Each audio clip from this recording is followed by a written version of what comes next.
나시님 영상 보면서 요즘 공부하고 있습니다. 볼린저 밴드 보면서 마진을 하고 있는데 하단에 있으면 오를 확률이 높던데 반대로 볼펜 위에 있는 선에 있거나 중간에 캔들이 있으면 어떻게 하는 게 좋을까요? 볼펜 같은 경우에는 우리가 이 뒤에 볼펜을 이렇게 깔아놓고 우리가 차트를 본다고 가정을 해봅시다. 그러면 여러분들이 공부를 하실 때 어떤 식으로 공부를 하는 게 좋냐? 제가 이렇게 한 가지 조언을 드리겠습니다. 이 볼펜을 뒤에 깔아놓고 만약에 내가 공부를 한다면 이 절대적인 건 아닌데 볼펜 상단을 맞으면 우리가 보통 거기서 어떤 저항이 생겨서 반대 방향으로 갈 확률이 높다라는 것 정도는 여러분이 아실 거예요. 그것까지는 아시죠? 그리고 지금처럼 박스권에서 비트코인이 와리가리 횡보하는 구간에서는 볼펜의 정확성이 생각보다 굉장히 높다라는 것도 여러분이 아실 겁니다. 근데 문제는 볼펜이 한 번씩 미친 척하고 굉장히 강하게 추세를 이탈하는 일들이 발생하게 되는데 그때 여러분이 대응을 잘못하게 되면 여태까지 박스권에서 번 수익의 대부분을 날릴 수도 있다라는 거. 그래서 여러분들이 공부하실 때 주의 깊게 봐야 되는 거는 이렇게 박스권 안에서 횡보하는 구간에서는 크게 문제 될 게 없어요. 볼펜 보시면서 하시면 되는데 어떤 식으로 되느냐 이런 겁니다. 제가 여러분께 등산 차트라고 얘기를 하는데요. 볼펜의 폭이 극단적으로 좁아지게 되면 얘가 어느 쪽이든 방향을 잡으려고 합니다. 이해되세요? 지금 보시면 볼펜의 폭이 굉장히 타이트해지기 시작했어요. 여기 보시면 아시겠지만 300불 정도도 차이가 안 납니다. 그러다 보니 얘가 등산하는 모양, 즉 상단으로의 움직임을 보여주고 있고 이런 차트일 때 주의를 좀 하셔야 돼요. 즉 여러분이 차트를 보실 때 뭘 봐야 되냐면 내가 어떤 상황에서 어떤 캔들의 패턴이 연속적으로 발생할 때 추세를 이탈하는 행동들이 나오는가 이런 것들을 좀 주의 깊게 보실 필요가 있습니다. 예를 들면 여기 캔들의 구간의 폭이 굉장히 박스의 구간 폭이 굉장히 줄어들면서 거래량이 변동폭이 굉장히 줄어들고 계속 볼펜 상단에 있는다. 그러면 이럴 때 주의를 하셔야 돼요. 뭐냐? 볼펜 상단에 계속 있다는 거는 아래로 내려갈 확률보다는 아무래도 위로 올라갈 확률이 높겠죠. 반대로 볼펜 하단 쪽에서 계속 하단을 타고 흐르는 거는 거기서 위로 쏟을 확률보다는 아래로 내릴 확률이 아무래도 좀 더 많지 않겠습니까? 그러면 사실은 여러분들은 이때부터는 여기서는 사실 판단하기 좀 쉽지 않죠. 여기서부터는 좀 여기서는 판단하기 쉽지 않은데, 왜냐면 다시 여기서 이렇게 내려가는 차트도 있으니까.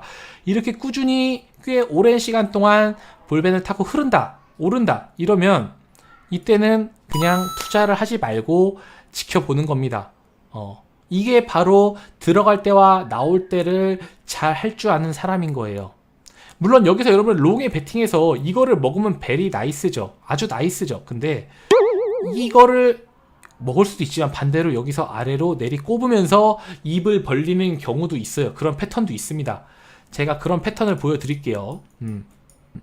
짧은 구간에서 보면 이런 패턴이 있을 수 있겠죠. 볼펜을 터치하고 아래로 급격하게 쏟는 거. 사실은 얘가 좀 더 간담에 쏟으면 이상적으로 이런 패턴에 부합할 수 있겠지만 이렇게 오르는 척 하다가 그대로 아래로 내리 꼽는 패턴도 있습니다. 그래서 여기서 이렇게 가다가 이렇게 내리 꽂았을 수도 있다는 가정이 그럴 수 있다는 거예요. 즉 아예 이런 상황에서는 그냥 투자를 안 하고 관망하는 게 훨씬 더 좋다. 러시안 룰렛처럼 베팅하지 말고요. 그게 제가 좋아하는 투자 스타일입니다. 이제 제가 어떤 식의 투자 스타일을 선호하는지 여러분이 아실 겁니다. 못 먹어도 잃지 말자. 기회는 얼마든지 하루에도 많이 옵니다. 자, 이것도 보세요. 이것도 보시면 박스권에서 계속 횡보를 하는데 점점 구간이 줄어들다가 갑자기 또 한 번 날랐습니다. 그죠? 보세요. 여기서부터 여기까지의 차이가 300불도 안 나요.